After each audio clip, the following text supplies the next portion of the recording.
Riveting content. Empowering your life. Welcome to The Sphere.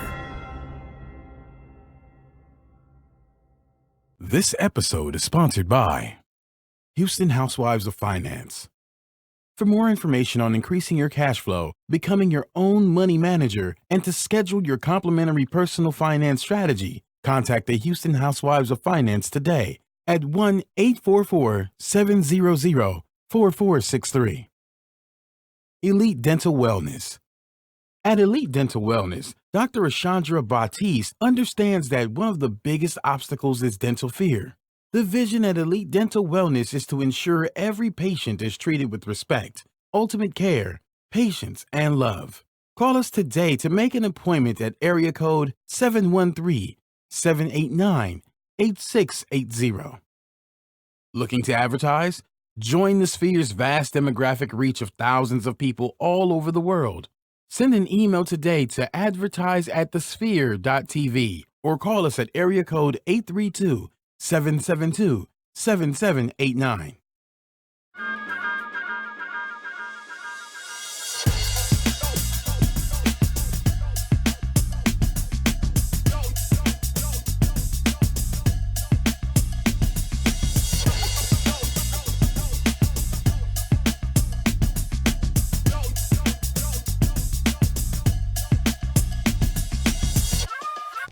Hello, everyone, and thank you for joining us for another episode of Society Now, where we bring you riveting content that is sure to incite, invoke, and inspire some really good dialogue between you and your friends, your coworkers, your family, and your significant other. My name is Kira Laws, and you can follow me on Instagram at The Modern Day Cindy. That's Cindy with an I, not a Y. And this is my handsome co-host to my right. What's going on? I'm your significant other. Hey, it's your man, Kaden Laws, a.k.a. Senor Wapo. Do me a quick favor. Go to Instagram. Go to Twitter. You can even go to Facebook and type in, get ready, SENORGUAPO713. Holla at your boy. Welcome to Society Now. That sound like it felt good. It felt great. It sounded like it felt good. It felt did. Great. I tell you what else feels good. Being on the Sphere, talking to our folks. Okay, I like it. I can dig it on hump day. On hump day. On hump day. Come on, So Wednesday. what's popping on this hump day? Listen, everything is popping. So here in Texas, of course, across the country as well, we have a National Day of Mourning. So we can start with that for President George W. HW. Oh, is he HW? Herbert. I always get confused. Okay, so George H.W. Bush, who Herbert died, Walker. oh wow, who died at 94 years old. 94. Right, 94 years old. This man lived 94 years. And what's crazy is it's almost 7 months to the day that his wife died. Is it 7 or 8? It was a 7. Okay. I read it was 7. Okay. But and they were married over 70 years. That is so the amazing. fact that they lived 7 months.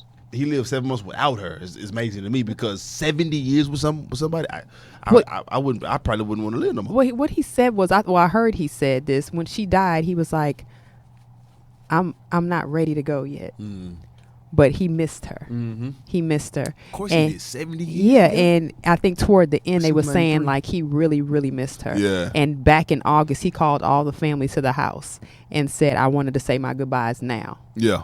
So that was just interesting to see. He said it in August. He did his goodbyes in August, and then he started declining. But it's just interesting. I know there's some mixed feelings about who he was as a president.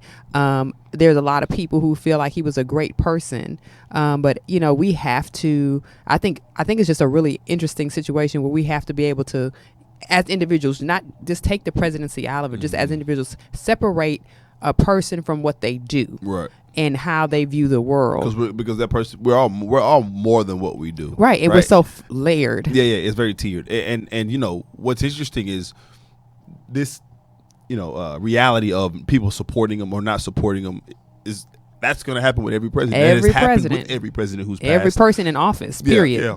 And that's going to continue to happen when President Barack passes, when the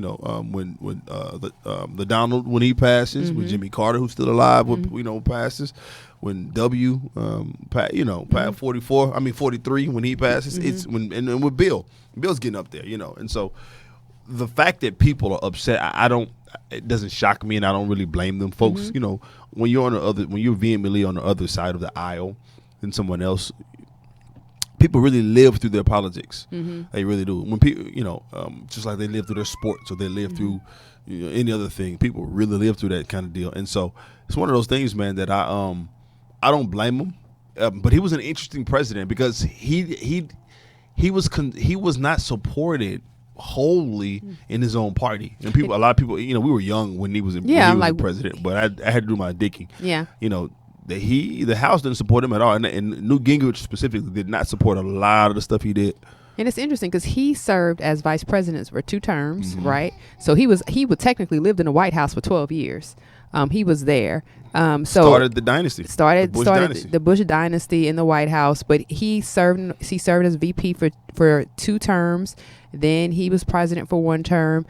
People have mixed feelings about what he did as a vice president and how he became president. And again, we were young, so we don't really know about everything that occurred. We're super young. But there is a lot of, like you said, with any president, there's a lot of name blaming, figure pointing. And it's just that we've never been in that position. But when you are the figurehead of a whole country and a lot of people are pulling at you to make decisions, I can imagine that position comes with a lot of weight. Yeah. And I can also imagine that every decision that a person makes there is not necessarily something that they wholeheartedly, I'm going to say, lean toward. It just might be what they consider the greater good. Who knows? I don't know. And then, and then greater good and also about those things going across the aisle, right? You have to be bipartisan in order to get stuff done, right?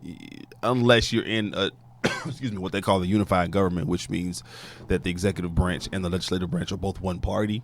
But it wasn't like that in Bush's administration. Yeah, he didn't even have the full support of his party. He was actually kind of considered in a lot of ways, especially financially. He was considered kind of more democratic than others. He was the one. He didn't. And so it was one of those things. In certain respects, he was famously quoted as saying, "Read my lips, no new taxes." Right, and so, but that was him. But the way it happened, it wasn't fully supported by the House. Newt Gingrich was the Speaker of the House at the time, and so it's one of those things, man. That I think for me, as I've gotten older, reading about him, knowing some of the people, we know some people who do know him, right, and how they speak about him as a man. I celebrate the fact that he was married to his wife for 70 plus years. Yeah, that's amazing. I said, I respect the office of the president, and so I'm glad that this is one of the few things that Donald Trump has done that I'm glad that he did, which was declared a national day of mourning. I think it was smart of him to do as well. Trump politically. Absolutely, great timing. We're coming up on the timing of it was the election is coming up soon, and that's going to bode well amongst his party. So I think it was a great and a wonderful thing for Trump to declare that, but I also think it was loaded. That's just me. I think it was loaded. We will soon see. Yeah, we will soon see. Hopefully that it is not that loaded. But in other news, let's kind of hop on over to what happened in South Florida. And I think you talked about this before, or mentioned it to me about the police chief who was sentenced to 3 years in prison because he was known for framing black people or people of color for crimes that they did not commit in order to boost his department's crime-solving staff. Now, he said that when he took the job, he was not prepared. He made a lot of he said, I made some very, very bad decisions. And him taking a job as a police chief, framing people of color, black people specifically, I think it creates that cancerous type of situation where people start repeating the behavior because as it is in the head, so it runs down, right? So people are seeing how he's handling stuff, seeing this the desire for a certain high level of not necessarily convictions, but incarcerations and how we handle these cases, that people are prompted to do what he's doing. And you're 100% correct. Or what he did, rather. Excuse me, you're 100% correct. And another thing, what he was quoted saying in the article is, when I took the job, I was not prepared. I made some very bad decisions. He was an Italian-American, Raimundo Artisano, and I was not prepared. I made some very bad decisions.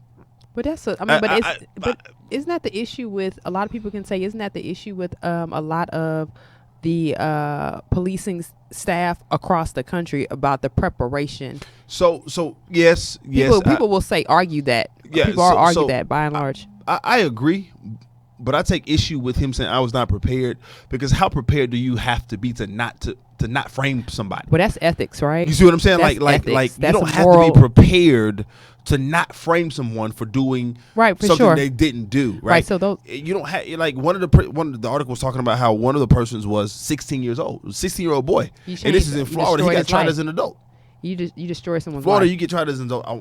I've seen cases as young as I think 12 or 13. You understand what I'm saying? Yeah, for and sure. So it's the fact that he got 3 years. That's a light sentence considering some of the people that he framed got probably 10 times that. 10 times that. And so when you think about this, kind of like, it's really disheartening, because how can you, my question, are they going back and looking at all those cases? Commuting sentences, are we commuting all of that, sentences? right. Are we giving people a fresh start? Are we giving them a check? Like, this is to compensate you for all the time you lost. You lost your job. You lost your family. You lost trust from your community. Like, how do you rebuild someone psychologically? And that's a whole nother conversation. Who has dealt with injustice from a justice system, and tell them to go out there and be a good person.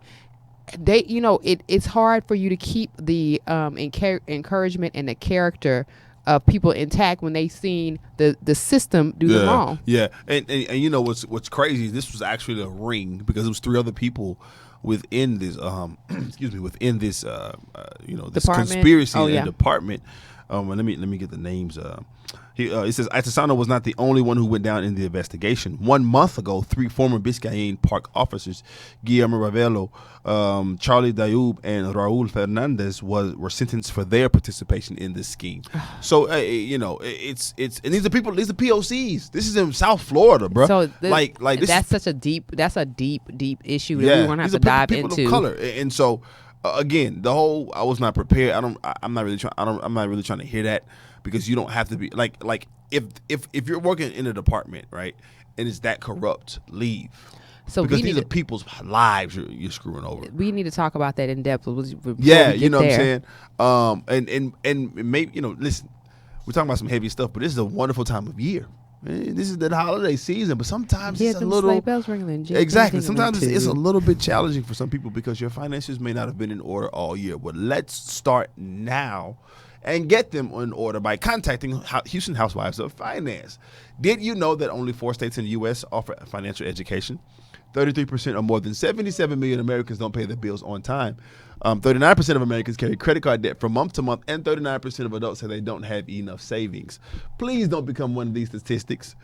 Let Houston Housewives of Finance advise you on increasing your cash flow and becoming your own money manager by scheduling your complimentary personal financial strategy.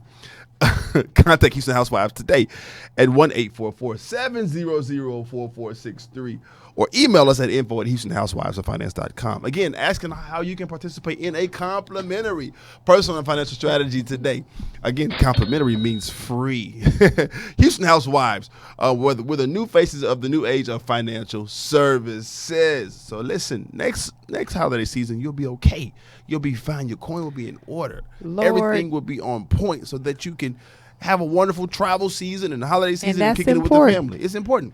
Y'all have to know how I am over here totally tickled at how the mind of Senor Wapo works and how he was able to just, y'all have to see it. Y'all just have to be here. We have to invite you all over. Listen, come hang out. Some live days. Studio audience for real. We need to do that. I want to circle back on this one, so we probably should discuss this more in depth, like next week or something. What's because what we were just talking about, sure. because I feel like we can make a whole show about because that. the people of color, and I wanted to talk about like this whole thing. Check this out. When we get these jobs, is there a opportunity or is there some type of situation where we are so uncomfortable about being devalued that it comes at the cost of self-hating. Yeah. That we turn it on people, all other people of color too, to get ahead. Yeah. So that's a conversation. I really want to jump into that conversation, but not. I want to have some experts. So let's definitely invite some people for that conversation. Now, something else about police. Now, this has been, I mean, we've talked about it and it's been in the news, but Amber Guyger, the police officer in the Dallas, Texas, was officially charged with murder 2 months after she fatally shot and killed Botham Shem Jeanand and the apartment complex where they both lived. And the evidence does support that he was in his home with his door locked when she started knocking and banging, putting her key in the door, trying to figure out if someone she says was at her house. But again, there's a lot that goes on to this story. I'm glad that they have made a move to officially charge. And the reason why I'm glad is because it's so often we don't see officers charged for these crimes. And it is a crime, you all. At some point, whether it was a mistake or not, at some point we still need to see people charged, because too many people who have made innocent mistakes have been charged, convicted, and put in jail. And I'm not saying that's necessarily her path, but what I'm saying is we definitely need to see equality and equity in our justice system, such that some people that the people know that the law is being applied fairly to everyone. This is one of those cases that I'm curious to see how it plays out, because this young man was a working man. He was known to be very smart, astute.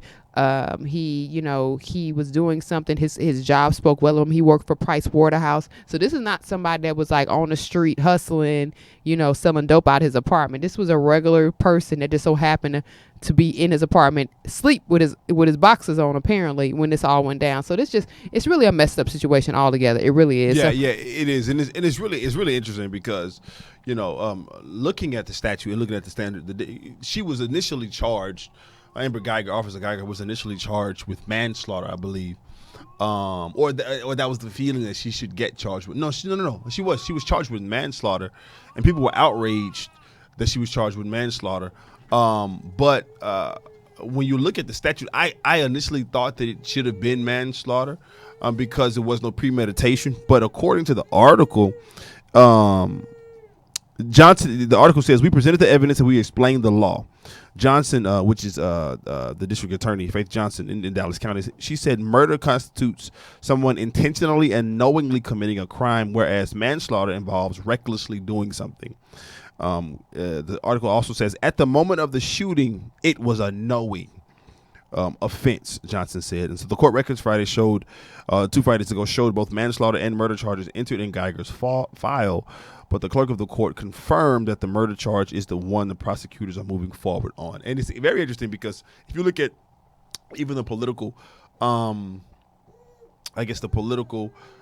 career of Faith Johnson, she was an appointee. She was a Republican judge, a DA, appointed by Governor Greg Abbott here in Texas. And she's a black woman. She's a black Republican. And so people are like, oh my gosh, she's a black Republican, but she actually did something that I think was correct and didn't let partisan politics get in the way. And this is just a clear cut. All of the facts were true. I was doing some digging with people that I know that live in the building out there. Since we're in Houston and I'm from Dallas, I know some folks that live in the building, and just trying to kind of putting my own facts together. It just seemed very, very intentional. And so we're excited that former officer Amber Guyger was tried for murder. I do want her to get her day in court. She does deserve due process. She's a citizen of this country. But at the end of the day, I'm happy for the Jeanand family, in that we're moving toward some semblance some semblance of justice. So it's interesting. It's very interesting that it took 2 months to happen, but it happened anyway. So let's pivot for a second and talk to our Facebook Live people and ask that you subscribe to our show on all the major platforms, including iTunes, SoundCloud, Google Play, and Stitcher. Review our show on iTunes with constructive feedback and share this Facebook Live post and the entire show with your family and friends. And you can donate to bring our mission. You can donate to our mission to bring enriched and inspiring content each and every week. You can donate at www.thesphere.tv/donate. Autumn, Trees, Clinton, what's up? Appreciate you guys tuning in. Make sure that you hit subscribe on the website so to catch the rest of the show. We'll see you soon. So, regarding Amber Guyger, man, I just I'm glad that she's been charged, and I hope that it sets a precedent here in the state of Texas, and it sends a message across the country that this kind of stuff will not be tolerated, and you will be prosecuted to the fullest extent of the law. And so that excites me. It really, really excites me. Another thing that excites us both is that the Emmy-winning and excuse me, award and Oscar-nominated director, Ava DuVernay, has signed a multi-year, multi-genre overall deal with the Peter Roth-run studio. So she got $100 million, y'all. 100 million. She's a 100 million woman. The 100 million woman. And so I'm excited. We're excited about that. It's her first pact with any studio, and it's set to start next month, actually, in January. And so it's really, really powerful. I think her working with Warner Brothers, because Ava DuVernay is a rising star. No, forgive me. She's a star. She's a stud. The things she's done in Hollywood in terms of what she's produced and directed and created. She's primarily known as a director, but now this is a production and development deal. So we can look forward to seeing more content from her. I think more black and person of color faces in spaces that typically we haven't seen. Even though I do have to give a nod to Hollywood. In the past maybe 2 years, they've certain companies, certain production companies have really been intent on making sure that they show the diversity in all spectrums, not just black, but in Latino and when it comes to sexuality, when it comes to religion, all of this kind of things, not just showing such dogmatic and perfunctory films that are just with one color, with one ethnicity. So shout out to Warner Brothers, shout out to Ava DuVernay. It's going to cover what they call her forward movement shingle, and it's dramas, comedy series, documentaries, digital content, event projects, and longer form projects for broadcast and cable, premium cable, and streaming services. So Ava's out here working. She killing it. I feel like that deserves a clap. It does. I think that deserves a clap. I mean, I really want to bigger up, and I feel like again that when these packages and these deals happen, it actually opens the doors for other persons of color, not just black, but other persons of color and other persons of different genders to be able to go into those same places and spaces and create their own space and place with proper funding. Because a lot of times we'll have the opportunity, but the funding isn't right, so therefore it looks like it's a flop, and then the opportunity doesn't come again. So I'm really happy about hearing about that. Now, another thing that's a really great opportunity that Apple tapped into is this coding camps for women. I love this. Coding camps for women. In 2018, only 2.2% of venture capital funding has gone to women. And so now Apple is having these camps that's going to help women who are on a startup companies, I guess, help them know what to do, what they need to do to be able to be capable of receiving some of the funding that the venture capitalists are willing to give, but they want you to be equipped for it. Exactly. And so what this is for application development, right? One-on-one app development guidance from Apple experts and engineers, right? This is what the participants will receive once they get to Apple's lab in Cupertino, California.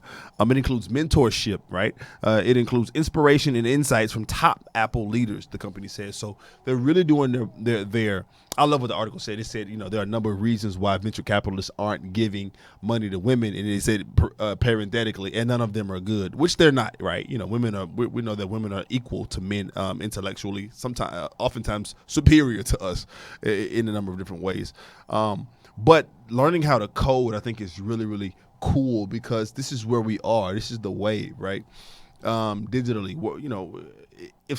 if you are a company or a product and you don't have an app, you are really and severely limiting your profitability. You're limiting how you can connect and engage with your audience. And so this app development thing, I think it's powerful. Not every organization, every company doesn't need one. It might not fit your business model, but for those who do have it, and for the women who are tech savvy, for the women who are computer scientists and MIS specialists, excuse me, I think it's a phenomenal thing, Kira, because this money it's a lot of money coming out of Silicon Valley with these VCs, these venture capitalists. It's a lot of money. Absolutely. I was able to put my cousin onto a deal with a friend of ours who had a friend, and and let's be clear about that. Hold on, before you jump in.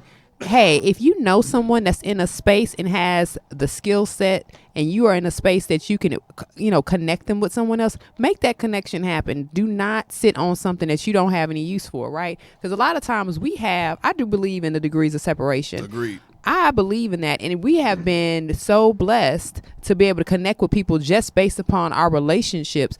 Do not underestimate the value of relationship currency. I mean, seriously, because sometimes you're looking for it to be a financial reward to it, but sometimes you just have to be able to connect people and use a little wisdom. Connect people with, as you're led, connect people, but don't sit on resources and someone has something that the other person needs and vice versa, or to be a good fit. Let that relationship be cultivated, and you'll see that thing come full circle. You're like, I feel like people miss opportunities because they don't want to, they want to keep everything to themselves. I'm like, what is that? Stop hoarding people. Stop hoarding your friends. Like, seriously. Or hoarding your, seriously. I mean, seriously. It's really? It's enough money and success and clout to go around. Yeah, you're not going to get left behind for sharing. I mean, especially when you don't have the capacity, right? And so it's not in your wheelhouse, right? And so I was blessed to be able to create a connection for a young lady out of California who was developing an app. And so, and I'm going to send this to our friend who knows this person. I'm going to send this article to him and make sure that she knows, because who knows where it could go, because she just created her app. So I think it's really, really dope. It's really powerful. Excuse me. It's an amazing thing. Well, when thinking about amazing things, I always tell people that, a smile can go a long way. And even further than that, a smile goes really, really far when your smile is catered to and kept up by a great dentist. There it is. Okay, so this portion of our show is sponsored by Elite Dental Wellness. At Elite Dental Wellness, our vision is to create a welcoming practice that will offer exceptional dental care and a lifetime of dental wellness. We are committed to the finest possible oral care and the overall health and well-being of our patients. Elite Dental Wellness is built upon a foundation of integrity, expertise, and service. Through our commitment to modern dentistry, continuing education, and a friendly atmosphere, we strive to make our patients feel that they are part of our family. Dentistry can be scary, daunting, and uncomfortable. Dr. Batiste and her team work tirelessly to ensure your comfort. Make your appointment today with Dr. Ashandra Batiste at Elite Dental Wellness by calling 713-789-8680. Again, the number is 713-789-8680. Elite Dental Wellness. I love it. I like the bling. Orbit. So did you say orbit? I did. Because that commercial was so. When I first saw the commercial, I was like, "Are they doing like some blast from the past thing?" They were, but then the bling. I was like, "Oh, so that's gonna be your thing, okay?" Yeah, so we got Guyger in one corner with the insurance. It keeps it all the way. They keep you intrigued, and then we got you with the gum, and then of course Progressive came along with that woman with Flo. Yeah. Shout out to Flo. Shout out to Flo. Flo, get your check, man. Get your check. Right. Get your paper. Get your paper. Okay, so now just shifting gears a little bit ahead of as we go into the new year, we finally have a documentary that captures the Sandra Bland story. And a lot of people have seen it. It was released this past week. A lot of people who have seen it saw it from the perspective like, oh my God, this person actually was human. This person was not the ill-balanced, mentally unstable monster that they kind of painted her to be in the news and or in media. And so a lot of people are having this conversation about it's interesting. She was a rising star. She had plans for her life. Completed her she just got her, was about to start a new job at PV, got her master's Yeah, recently. she was about to be, and you think about that, and I was like, okay, so what would have happened if that scenario was completely different? She was moving down here. What if she was with some other people in the car? Would that have ever happened? Of course, the answer was no. Right? If she would have not have been traveling by herself to start her new life, this would not have happened. Absolutely. And that brings so many questions or so many thoughts to mind, like how do we ensure our safety when we're trying to get the bag? Yeah, and another thing, securing the bag, right? Another question. Gosh, I'm stuttering. Another question that I have today regarding that is, why is it so easy and so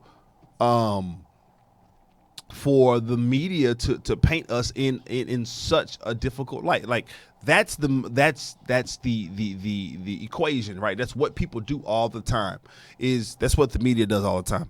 When a person of color is shot or assaulted or accosted by an officer, they immediately try to find something negative about the person. Yes. Create this picture, dehumanize all that them, mudslinging. do a lot of mudslinging, make them a criminal. I could just, they did it with Botham Jean, talk about how he smoked weed. He's from the Caribbean. Duh, he smoked weed. Like, it is what it is. I mean, and let's not make weed it's thing, starting right? to become decriminalized in many states. Let's absolutely. stop that. Stop. With Mike Brown, right? They try to make him a thug and I've got the worst pictures of him. Worst pictures because he had a record. They tried to call Trayvon into account. They pulled up some suspicion he had, like when he was in 8th grade or something. The boy had Skittles. And so it's one of these, like, they time and time again, they try to make it as if the victim is at fault, like or make it as if the victim is this bad person. And so that I'm was glad, looking for. Yeah, so I'm glad that people are receiving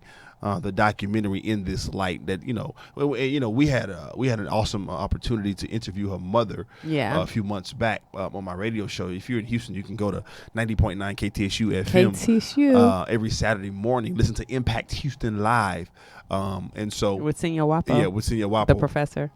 And so we talked with her mother, and she's doing phenomenal things in the community. The Houston African American Museum of Culture here had a great exhibit about Sandra Bland and her mother. They're selling merchandise regarding Sandra Bland. Sandra Speaks. Yeah, Sandra Speaks for the foundation, and so it's an amazing thing. I'm glad that this documentary has been received very, very warmly.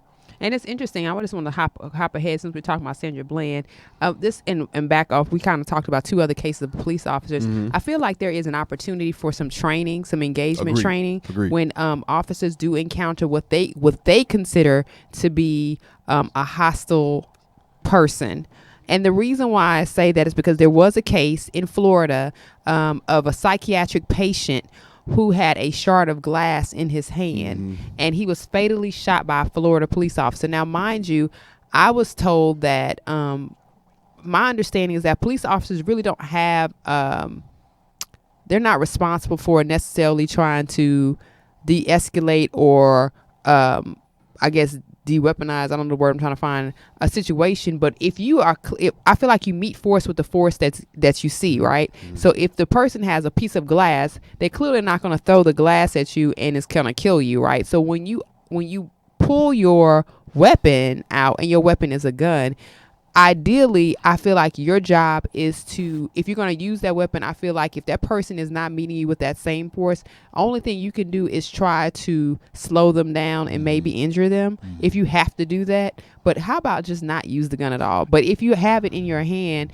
don't shoot to kill a person with a piece of glass in their hand. Yeah. And so, if you talk to any law enforcement officer around this country, they tell you that they're not told to shoot to injure. They're actually trained and told to shoot to kill. They're trained and told to I'm sorry, they're not trained in de-escalating the situation and trying to make it a little bit more peaceable. They're just trying to end the situation by any means necessary, and they're authorized by the government to use deadly force. And so I think that what you're saying, Kira, is excuse me, is an amazing point, because let's have some discretion, right? Let's use a little bit of common sense and wisdom in certain things. I've never been in a situation to where I've had to pull my service weapon out with someone I think is a perpetrator. So I can only imagine how fast the mind is going, things you think you see, and so I'm trying to put myself in the mindset and in the shoes of these officers. But at the point where you realize that what they have in their hand isn't dangerous, like life threatening, come on, man. Like, don't pull out a pistol. Don't use your pistol. Use your taser.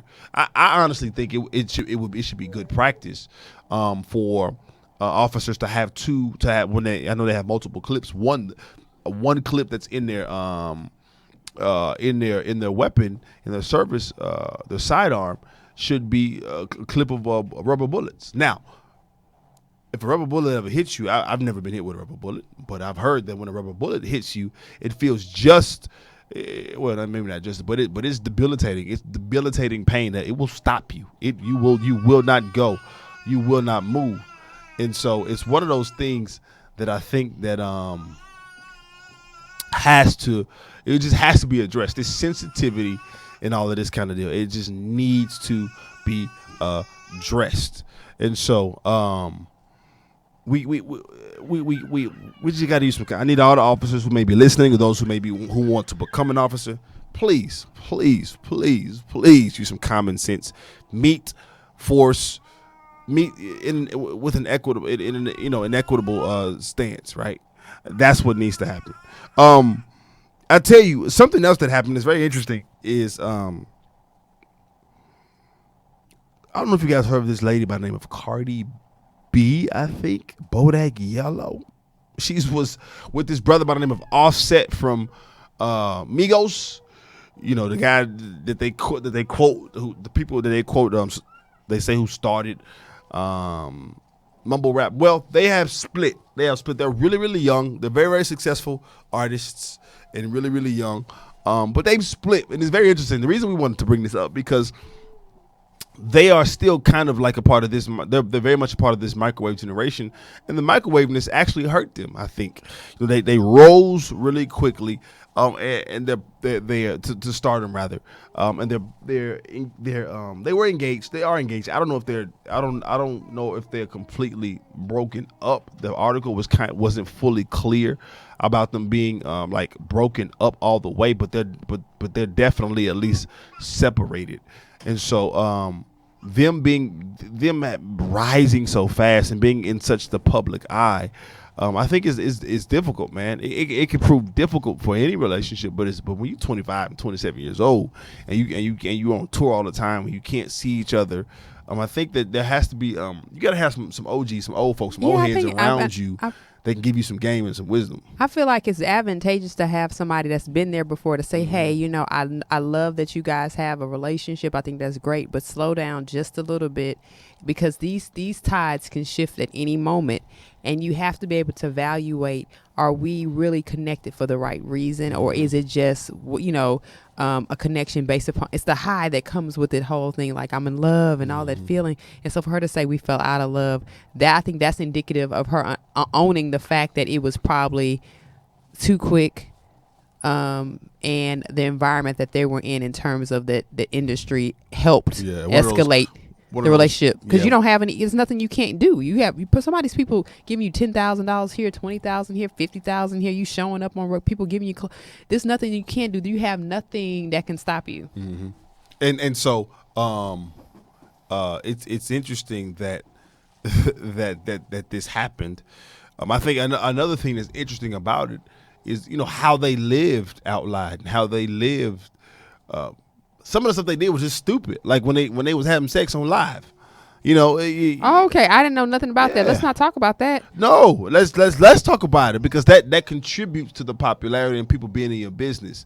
It contributes to kind of the things. And some people say it was a joke, but who knows? So we just gonna keep praying for the youngsters that y'all get y'all life together when it comes to these Yeah, relationships. because that's too much. I mean, I feel like at some point in your career, you have to know when to, slow things down and really evaluate what's most important.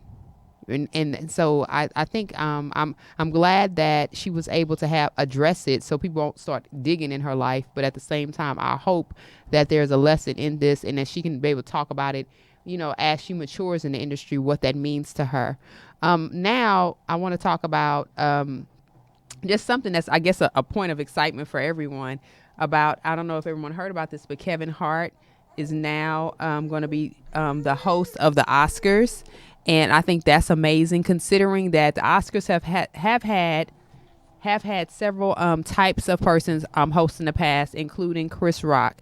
And so for Kevin Hart, who has been on the, I mean, he's a star. He really is a star. I remember back in the day when we would see people get all this fanfare and they would get all these accommodations for things they've done. It would take them forever to get recognized. I think in days where now, people can see everything you're doing in an instant because we have social media, we have the internet.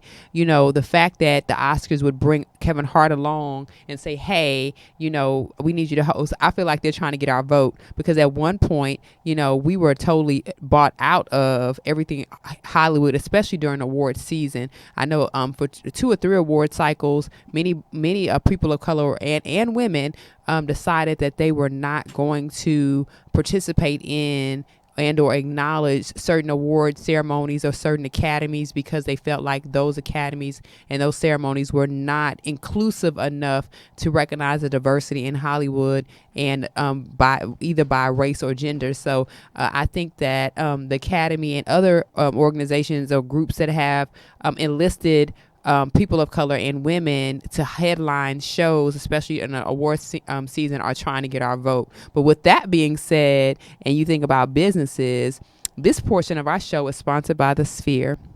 Are you starting your business and looking for a place to advertise? Do you have a need to reach out to thousands of people across the world to build your brand or sell your product? If so, get your product placement and advertising needs handled right here at The Sphere. We offer a wide variety of content delivery platforms, including iTunes, Google Play, SoundCloud, YouTube, and Stitcher. Plus, we have a vast demographic reach within the United States, as well as modern countries across the globe. Our rich content and inspiring dialogue, coupled with your strategic ad, is surely to hit the mark every time. Call us today at area code 832-772-7789 or send an email over to advertise@thesphere.tv. Again, the numbers. Yes, call us call our number or email us at advertise@thesphere.tv. You gotta love that. We gotta love that. So there's a lot of stuff happening, and like I said, I think the Academy with enlisting Kevin Hart and things like that are trying to get our vote. But it's interesting though. Like I mentioned, Kevin Hart is taking on something that Chris Rock did before, and Chris Rock has now set to direct a Kevin Hart movie called Co-Parenting. So that's going to be interesting because Chris Rock is always in. I don't know if you noticed it, but Chris Rock has lately been in a lot of coming of age adult movies.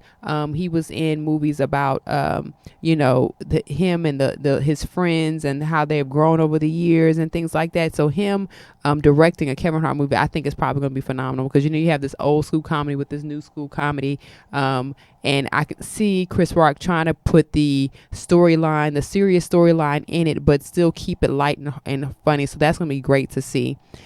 In addition, another thing that's happened with Kevin Hart, and I don't know if many people know about this, but a few weeks ago, him and his wife gave their son a birthday party. I think it was his first birthday, and they had a Cowboys and Indians themed birthday party. Well, when the internet got hold of the pictures, they immediately went to the Twitter and Instagram and everything else and said that Kevin Hart was a racist because he had a Cowboys and Indians party.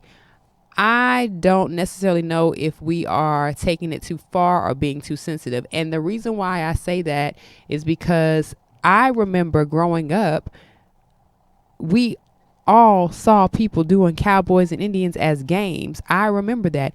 I remember one of the favorite Christmas stories called, A Christmas Story that comes on every day.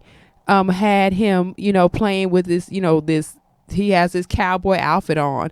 I think that sometimes we overanalyze and we forget that a lot of times people are just repeating what they saw and not trying to disrespect any particular group or person. And what we need to really figure out is why are we so eager to throw the word racist out and not necessarily evaluate the situation from a different perspective. Because again, cowboys and Indians are things that I remember seeing people play on TV, on movies, on television shows, people at their houses. They still sell the horse that goes with the cowboy. That's a stick horse.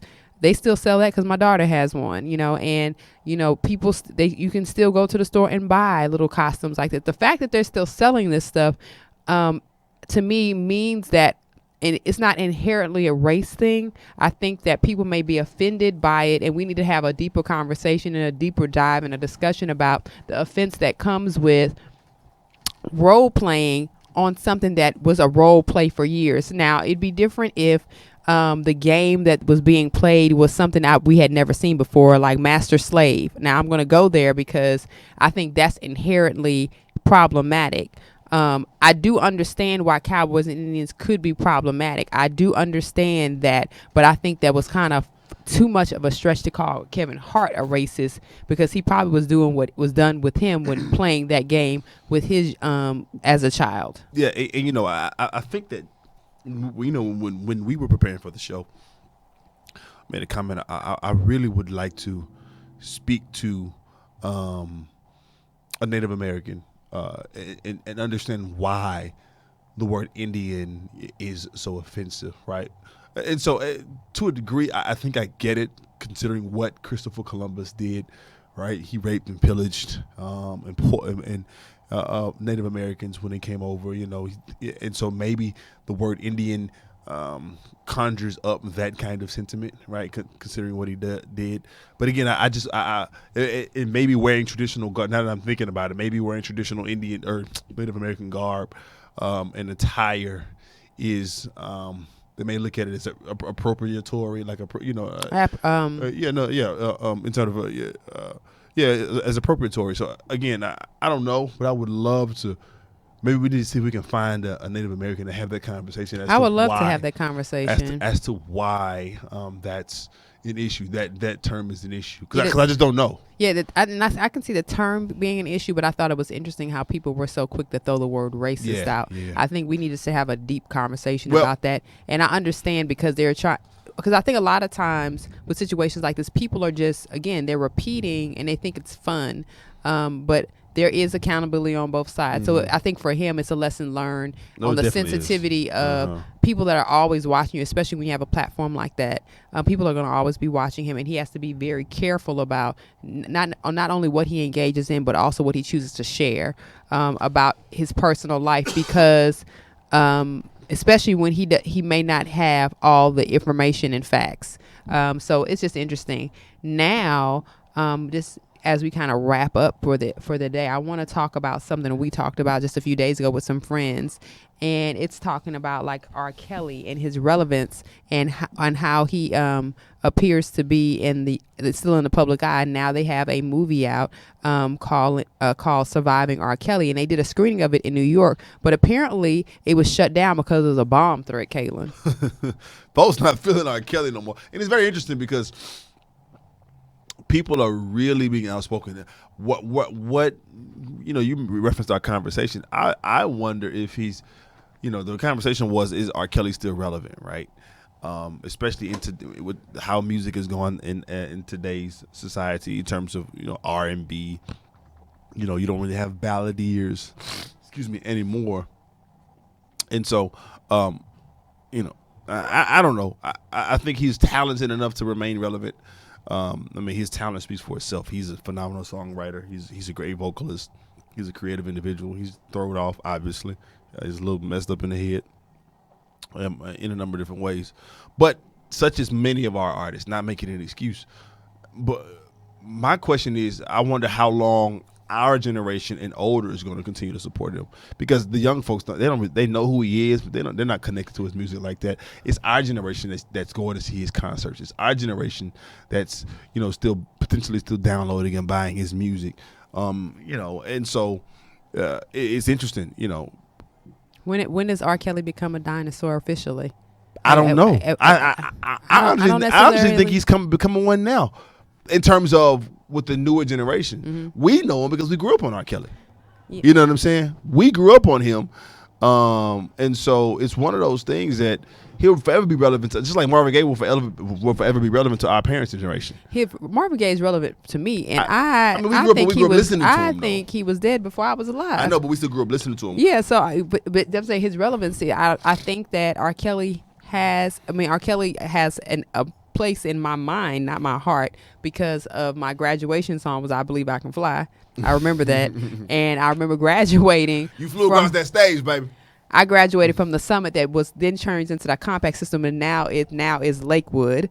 And it was a rainy day. It was a floody day. I remember that quite specifically, but I remembered "I Believe I Can Fly." So, of course, for things that he has done that was very positive and uplifting, for sure. I don't necessarily know. I guess the greater conversation is not necessarily when or what his, I don't know, if ever he'll become a dinosaur, is his legacy tainted? Yeah, it's been tainted for sure. Well, people still support him. People still support it, but listen. Bill Cosby's legacy still tainted, but I still watch Cosby Show. I mean, you know what I'm saying? But we don't have they try to cut off our access to the Cosby Show. You only watch it if you got certain channels. Yeah, but we're not gonna go regardless. there. But what I'm saying is, I still watch it though, in terms of the support, right? Yeah, Woody Allen is he's still making. You ain't seen him moving the Wild Time. Is the thing. But Charlie Sheen, like I can go on and on. For people sure. Still, Hollywood is very forgiving. Yeah, Hollywood is very forgiving when it comes to entertainment. Americans are very forgiving. Which is the NFL conversation we have to get into next week. We have to get into it next week. Listen, this has been a phenomenal show. I'm excited about it, and I'm excited about I hope everybody is listening and watching is having a happy holiday season. A happy holiday season. Do me a favor. Follow me on all social media outlets at Senior Wapo 713. That's SENORGUAPO 713. Holla at your boy. And you can follow me on Instagram, IG at The Modern Day Cindy, and that's Cindy with the I, not a Y. I hope to get some hit ups and send me a message or two or three, or like it or share it. And we'll be talking to you all soon. See you next time.